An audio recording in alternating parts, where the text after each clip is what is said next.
Morning mga mare.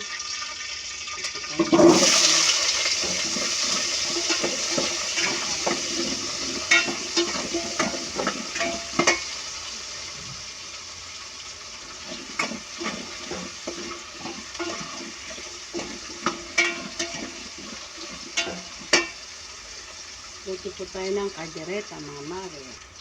Pasensya na po, paus po ako. So, pwede muna natin ang patatas at carrot para maging ano po siya, lumabas yung kanyang lasa mga mare. Lagyan na po natin ang manok mga mare. So, 1 kilo po yan mga mare. Kaminta mga mare. Lagyan po natin siya ng asin po para malasa na po sa mga mare. O mga mare, pakuluin po natin siya ng bahagya po.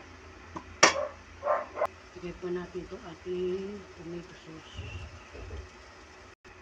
Ito ating, nilagay ko na po ang tomato sauce mga mare. Lagay ko nito bell pepper. Ang magic sarap. Para masarap po mga mare. Gawin na po natin itong binisang patatas kaya tsaka sili. Gawin natin ang konting tubig. Kasi medyo